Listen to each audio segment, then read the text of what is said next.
निर्माण educational hub में आप सबों का बहुत बहुत स्वागत है। हम लोग 12वीं के फिजिकल केमिस्ट्री पढ़ रहे थे, उसमें सॉलिड स्टेट देख रहे थे। सॉलिड स्टेट में लेक्चर नंबर 9 तक हो गया था। आज हम लोग लेक्चर नंबर 10 पे काम करेंगे और आज हम लोग बहुत ही इम्पोर्टेंट टॉपिक पढ़ेंगे, वो है ठोसों का चुंबकीय गुण। ये ठोसों का चुंबकीय गुण आपको फिजिक्स में भी पढ़ना है। फिजिकल के बारे में मैंने पहले कभी आपको बताया होगा कि फिजिकल केमिस्ट्री को फिजिक्स का मौसेरा भाई कहते हैं। तो फिजिकल केमिस्ट्री की बहुत सारी बातें आपको फिजिक्स में भी मिलेगी। तो पदार्थों का चुंबकीय गुण या ठोसों का चुंबकीय गुण की आज हम लोग चर्चा करते हैं। तो देखिए, ठोसों में चुंबकीय गुण की जो उत्पत्ति होती है वो इलेक्ट्रॉन की उपस्थिति के कारण होता है। यानी ठोसों में जो चुंबकीय गुण आता है वो इलेक्ट्रॉन के उपस्थिति के कारण उत्पन्न होता है। आपको पता है कि किसी भी परमाणु में उपस्थित जो इलेक्ट्रॉन होते हैं वो एक सूक्ष्म चुंबक टिंडी मैग्नेट की तरह क्या करते हैं, बिहेव करते हैं। आपको ये भी पता होगा कि अगर किसी परमाणु में इलेक्ट्रॉन है तो उसका दो तरह का मोशन होता है। एक ऑर्बिट के राउंड, जिसको हम लोग बोलते हैं ऑर्बिटल मोशन, कक्षीय गति, और दूसरा स्पिन मोशन, एक्सिस की ओर भी घूमता है, क्लॉकवाइज और एंटी डायरेक्शन में, है ना। क्लॉकवाइज और एंटी क्लॉकवाइज डायरेक्शन में इसको हम लोग कहते हैं स्पिन मोशन, इसको बोलते हैं चक्रण गति। तो किसी परमाणु में जो इलेक्ट्रॉन के दो तरह का मोशन है, एक कक्षीय वेग और दूसरा चक्रण वेग, ये दोनों के रिजल्टेंट के फलस्वरूप चुंबकीय आघूर्ण उत्पन्न होता है, जिसको हम लोग अंग्रेजी में बोलते हैं मैग्नेटिक मोमेंट। और मैग्नेटिक मोमेंट को हम लोग म्यू बी द्वारा सूचित करते हैं। और म्यू बी निकलता कैसे है, तो म्यू बी का फार्मूला होता है n×n+2, और यहाँ पे लिखते हैं Bm। Bm stands for Bohr magneton, और 1 Bm बराबर याद रखिएगा, या 1 म्यू बी बराबर फार्मूला होता है 9.27 × 10⁻24 एम्पियर मीटर स्क्वायर। अब ये n क्या है, ये नंबर ऑफ अनपेयर्ड इलेक्ट्रॉन है, नंबर ऑफ अनपेयर्ड इलेक्ट्रॉन यानी अयुग्म इलेक्ट्रॉन। तो जिसमें जितना ज्यादा मतलब अनपेयर्ड इलेक्ट्रॉन होगा उसका चुंबकीय आघूर्ण उतना ही क्या होगा, ज्यादा होगा। अगर n का वैल्यू 0 हो जाए तो म्यू बी का वैल्यू क्या होगा, 0। इसका जरूरत आपको इनऑर्गेनिक में भी पड़ेगा, इसको आप याद रखिएगा। Mu B = n×n+2 Bm। Bm stands for Bohr magneton, Bm stands for Bohr magneton. तो चुंबकीय आघूर्ण का यूनिट क्या होता है, बोर मैग्नेटॉन। और 1 Bm बराबर फार्मूला याद रखिएगा इसको, ये आपकी एनसीईआरटी का टर्म को मैंने लिख दिया है 9.27 × 10⁻24 एम्पियर मीटर स्क्वायर।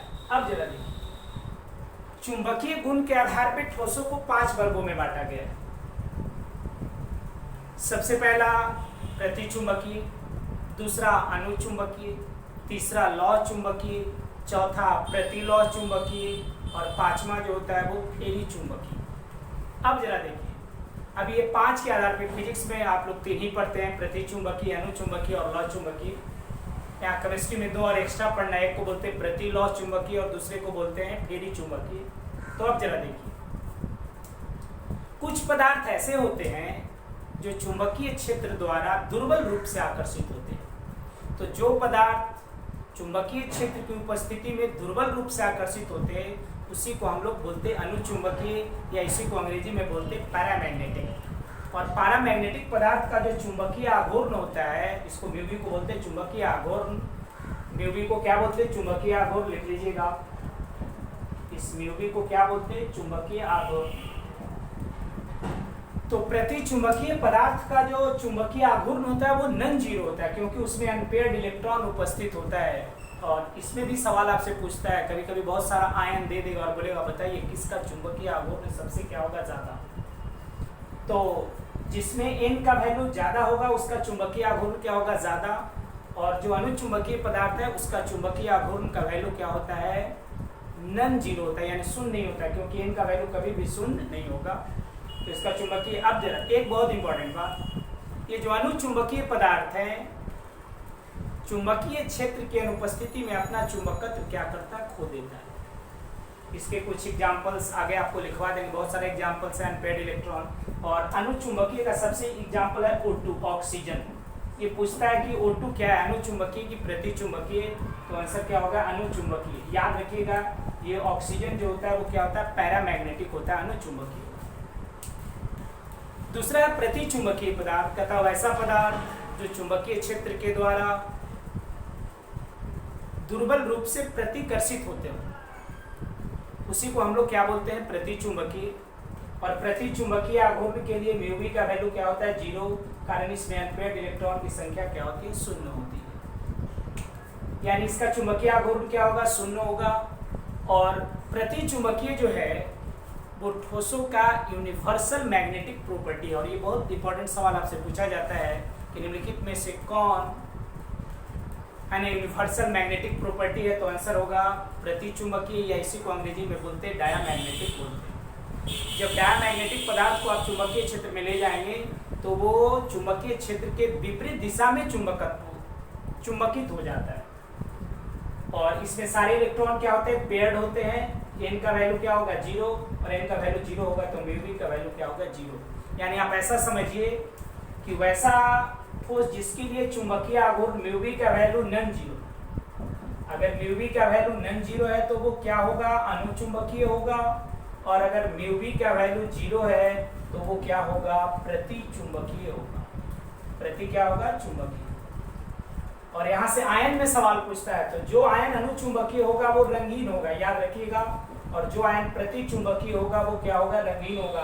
आपकी बोर्ड में यहाँ से भी सवाल पूछता है, 2 4 5 आयन दे देगा और आपसे पूछेगा बताइए कौन अनुचुंबकीय और कौन प्रतिचुंबकीय, तो उसका इलेक्ट्रॉनिक कॉन्फ़िगरेशन लिखिएगा और मैग्नेटिक मोमेंट निकालिएगा। अगर म्यू वी का वैल्यू 0 आया तो समझ जाइए वो क्या होगा रंगीन होगा, यानी प्रतिचुंबकीय, और म्यू वी का वैल्यू अगर नॉन जीरो आया तो क्या होगा अनुचुंबकीय। तीसरा जो है वो लौ चुंबकीय, कहता है वैसा ठोस या वैसा पदार्थ जो चुंबकीय क्षेत्र द्वारा प्रबल रूप से आकर्षित होते हैं, उसी को हम लोग क्या बोलते हैं लौ चुंबकीय। और लौ चुंबकीय पदार्थों में अस्थायी चुंबकत्व पाया जाता है। इसका एग्जाम्पल याद रखिएगा, सबका एग्जाम्पल अभी लिखाएंगे, एक वो नहीं होता है Fe कोबाल्ट और निकेल, बहुत कॉमन एग्जाम्पल है, ये सवाल आपसे इम्तिहानों में अक्सर पूछा जाता है। Fe कोबाल्ट और निकेल ये तीनों की प्रकृति कैसी होगी लौ चुंबकीय। तो वैसा पदार्थ जो चुंबकीय क्षेत्र द्वारा प्रबल रूप से आकर्षित होता है उसको हम लोग क्या बोलते हैं लौ चुंबकीय।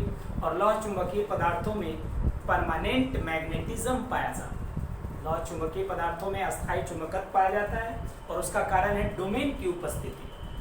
अब ये डोमेन क्या होता है, तो लौ चुंबकीय पदार्थ के जो आयन हैं छोटे छोटे खंडों में सामूहित होकर एक विशिष्ट संरचना का निर्माण करते हैं, जो एक सूक्ष्म चुंबक की तरह व्यवहार करता है, उसी को हम लोग क्या बोलते हैं डोमेन। डोमेन जो है वो बेसिकली आपका alignment of electron in a particular direction, यानी अगर किसी पर्टिकुलर डायरेक्शन में सारे इलेक्ट्रॉन अलाइन हो जाता है तो वो वहाँ से क्या बनाता है डोमेन। और डोमेन किसका कैरेक्टरिस्टिक्स है, तो आंसर क्या होगा लौ चुंबकीय पदार्थ का कैरेक्टरिस्टिक्स है। अब जरा देखिए, अब इसी के आधार पे दो है प्रति लौ चुंबकीय पदार्थ, तो कहता है वैसा लौ चुंबकीय पदार्थ जिसमें डोमेन की संख्या समान हो तथा उसका अभिविन्यास एक दूसरे का क्या हो विपरीत होगा, उसको हम लोग क्या कहेंगे प्रति लौ चुंबकीय। और एक और है आपका बच गया पांचवा फेरी चुंबकीय, इसको हम लोग डिफाइन करते हैं वैसा लौ चुंबकीय पदार्थ जिसमें डोमेन की संख्या समानांतर एवं प्रति समानांतर दिशाओं में असमान संख्या में होगा, उसी को हम लोग क्या कहेंगे फेरी चुंबकीय कहेंगे। तो ये 5 ठोसों का चुंबकीय गुण है और पांचों को हम लोगों ने एक एक करके क्या क्या देखा, आप सबको एक एक करके राइट डाउन करते हैं, जरा ध्यान से देखिए। तो ये आप समझिए, और ये ठोसों का चुंबकीय गुण।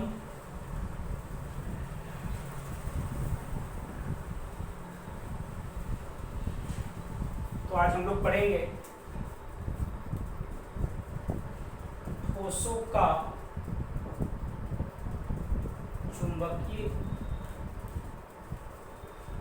यानी चुंबकीय गुण के आधार पर ठोसों को 5 वर्गों में बांटा गया। सबसे पहला है अनुचुंबकीय, इसको अंग्रेजी में बोलते हैं पैरामैग्नेटिक। कभी कभी आपसे इम्तिहानों में यही सवाल पूछ देता है कि पैरामैग्नेटिक क्या है। तो वैसा पदार्थ जो चुंबकीय क्षेत्र द्वारा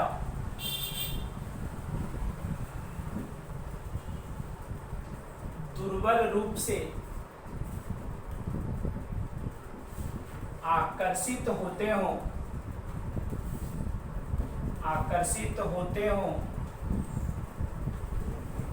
अनुचुंबकीय कहलाता है।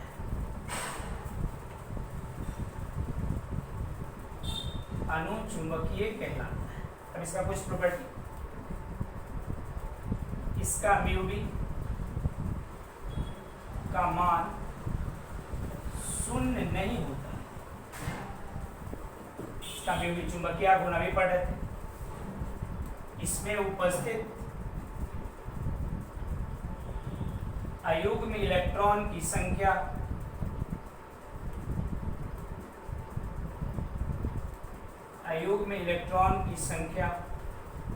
नन जीरो होता है, यानी शून्य नहीं होता।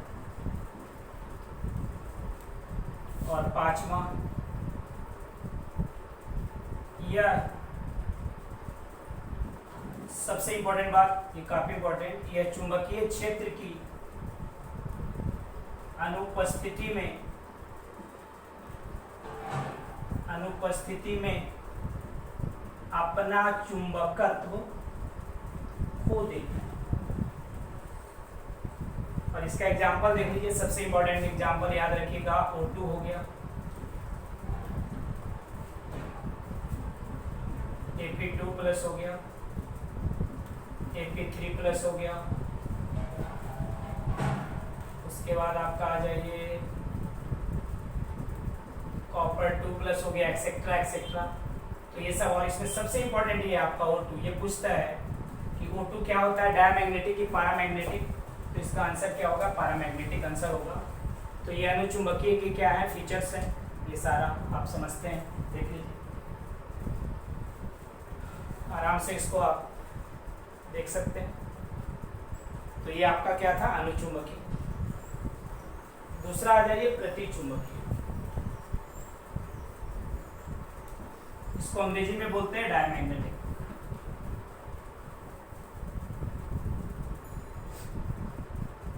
दूसरा देखो प्रतिचुंबकीय, इसको अंग्रेजी में बोलते हैं डायामैग्नेटिक। इसको हम लोग डिफाइन करते हैं, वैसा पदार्थ या वैसा ठोस जो चुंबकीय क्षेत्र द्वारा हल्के रूप से प्रतिकर्षित होता हो,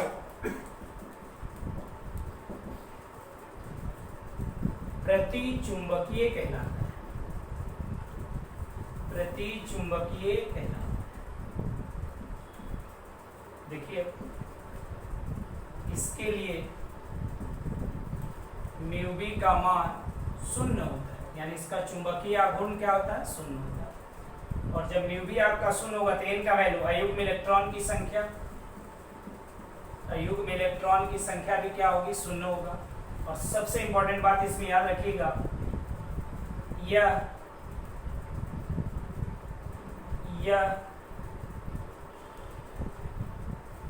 यूनिवर्सल, या ऐसा लिखिए, यह ठोसों का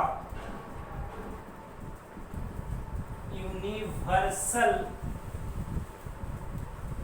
मैग्नेटिक प्रॉपर्टी। ये बहुत इंपॉर्टेंट बात। जब इसको आप मैग्नेटिक फील्ड में ले जाइएगा तो ये चुंबक के विपरीत दिशा में क्या हो जाता है, चुंबकित। इसके भी 2-3 एग्जाम्पल्स याद रखना आप। NaCl लेना, मैं NCERT का लिख दे रहा है, C6H6। इसके बाद तीसरा H2O, चौथा कुछ आयन दे रहे हैं जैसे Zn2+, ये आपके बोर्ड का पूछा हुआ सवाल है। इसकी प्रकृति प्रतिचुंबकीय होती है, तो आंसर क्या होगा, Zn2+। इसके अलावा और होंगे, कॉपर प्लस भी होंगे। तो अगर कॉपर प्लस पूछा जाएगा, ध्यान रखिएगा, कॉपर प्लस पूछा जाएगा तो वो क्या होगा, डायमैग्नेटिक, लेकिन कॉपर 2 प्लस पूछा जाएगा तो वो क्या होगा, पैरामैग्नेटिक। तो ये आपका क्या था, प्रतिचुंबकीय था।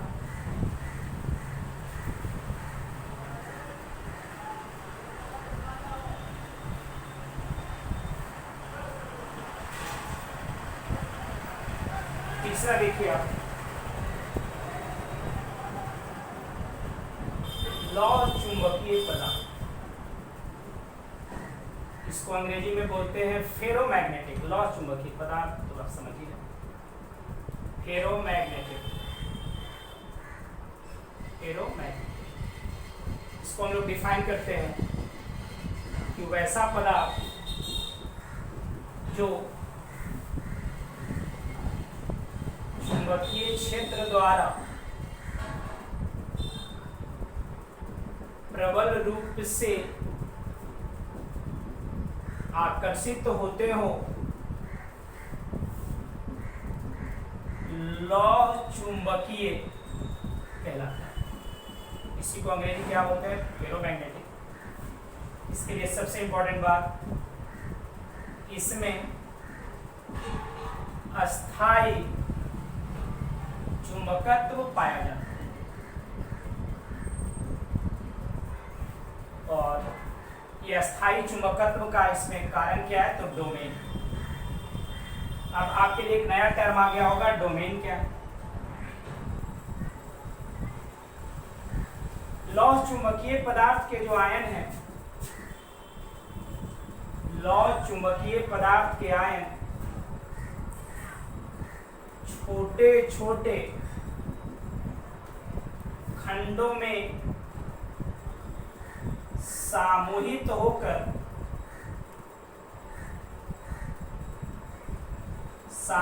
होकर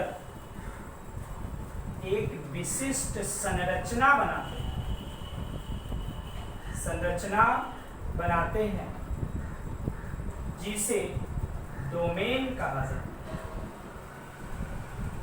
और इसी डोमेन की उपस्थिति के कारण लौह चुंबकीय पदार्थों में परमानेंट मैग्नेटिज्म पाया जाता है। इसका एग्जाम्पल याद रखिएगा, एक ही कोबाल्ट, निकेल, चौथा गैडोलिनियम, और पांचवा याद रखिएगा CrO2। ये आपके बोर्ड का पूछा हुआ सवाल है। एक आध साल पहले आपसे पूछा गया कि CrO2 की प्रकृति कैसी होगी, तो आंसर क्या होगा, लौह चुंबकीय। ये 5 याद रखिएगा। फेकोनी, पहले आपको बताया था शकुनी से रिलेटेड है फेकोनी। इसके बाद गैडोलिनियम, CrO2, ये आपसे BSc में पूछा एक आध साल पहले। तो वैसा पदार्थ जो चुंबकीय क्षेत्र द्वारा प्रबल रूप से आकर्षित होते क्या कहलाता है, लौह चुंबकीय। यानी इसमें अस्थायी चुंबकत्व पाया जाता है, किसके कारण, डोमेन की उपस्थिति के कारण। डोमेन क्या होता है, तो लौह चुंबकीय पदार्थ के जो आयन है छोटे छोटे खंडों में सामूहित होकर एक विशिष्ट संरचना बनाते हैं, उसी को हम लोग क्या कहते हैं, डोमेन। और due to presence of domain, ferromagnetic substances possess permanent magnetism.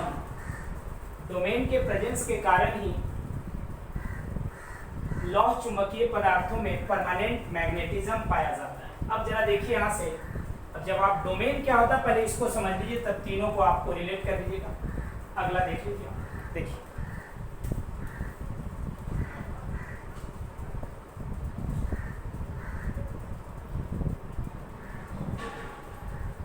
जैसे देख लीजिए, ये सब एक डायरेक्शन में लाइन हो जाता है, इसी को हम लोग कहते हैं डोमेन। और ये कहाँ पाया जाता है, लौह चुंबकीय।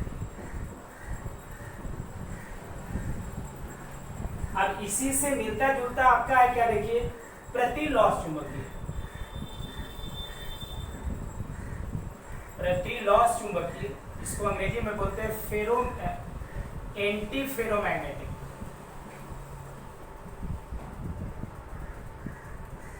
इसमें देखिए क्या होता है, डोमेन की संरचना जो होती है वो लौह चुंबकीय के सदृश होता है, लेकिन इसका जो अभिविन्यास होता है दूसरे के ऑपोजिट। यहाँ पे भी 6 डोमेन रहेंगे, लेकिन देखिए ये अगर अपवर्ड है तो ये नीचे, इसको ये कैंसिल कर देगा। ये अपवर्ड है तो ये नीचे, ये अपवर्ड है तो ये क्या होगा, नीचे। और इसका एग्जाम्पल याद रखिएगा आप, MnO, MnO2 एक्सेट्रा। तीसरा देख लीजिए आप, फेरी चुंबकीय। इसको अंग्रेजी में बोलते हैं फेरी मैग्नेटिक। इसमें क्या होगा कि जो डोमेन की संरचना होगी, देख लीजिए आप आराम से, 1 2 3 4 5 6। अब इसमें पैरेलल और एंटी पैरेलल यानी समानांतर और प्रति समानांतर दिशा में इसका जो मैग्नेटिक मोमेंट होगा वो अलग अलग होगा। जैसे देख लीजिए, ये ऊपर, ये नीचे, ये ऊपर, ये ऊपर, ये ऊपर और ये नीचे। अब देखिए यहाँ पे जो डोमेन है वो देखिए पैरेलल डायरेक्शन में 1 2 3 4 और एंटी पैरेलल में कितना हुआ 2। तो पैरेलल और एंटी पैरेलल डायरेक्शन में अगर डोमेन क्या है मतलब असमान संख्या में है तो इसी को हम लोग क्या बोलते हैं, फेरी चुंबकीय। और इसका एग्जांपल याद रखिएगा, Fe3O4, ZnFe2O4 एक्सेट्रा एक्सेट्रा। तो ये सब आपका क्या कहलाता है, फेरी चुंबकीय। तो ये आपका क्या था, ठोसों का चुंबकीय गुण था। इसके बाद एक लेक्चर इसमें और लेंगे, उसमें आपको थोड़ा सा डिफेक्ट के बारे में बताना और डिफेक्ट एकदम टू द पॉइंट, और ठोसों का विद्युतीय गुण पढ़ेंगे। यानी 10 एक लेक्चर और कर देंगे, 11 शुभ होता है, 11 लेक्चर में आपका ये सॉलिड स्टेट खत्म हो जाएगा। और इसके बाद हम लोग इलेक्ट्रो पे काम करेंगे, और उसके पहले मैं ऑक्सीडेशन रिडक्शन डालूंगा, है ना, क्योंकि आपको इलेक्ट्रो पढ़ने से पहले ऑक्सीडेशन रिडक्शन आना चाहिए। जब तक आपको ऑक्सीडेशन रिडक्शन नहीं आएगा, और जो लोग 12वां का वीडियो देख रहे होंगे ये सॉलिड स्टेट का, उसके लिए खुशखबरी, अब 2 चीज़ हम लोग साथ साथ लेकर चलेंगे। एक आपका फिजिकल चलेगा और एक इनऑर्गेनिक। आपको इनऑर्गेनिक में मेटलर्जी पहले स्टार्ट करेंगे, मेटलर्जी के बाद फिर कॉम्प्लेक्स कंपाउंड, उसके बाद डी ब्लॉक और थिक बी ब्लॉक। तो दोनों साथ साथ चलेगा, इसलिए आपको दिक्कत नहीं होगा। अल्टरनेट वीडियो जाएगा, आज जाएगा फिजिकल का तो अगला दिन जाएगा इनऑर्गेनिक का, ऐसे करके। तो इसी के साथ आज लेक्चर को यहाँ पे ड्रॉप करते हैं।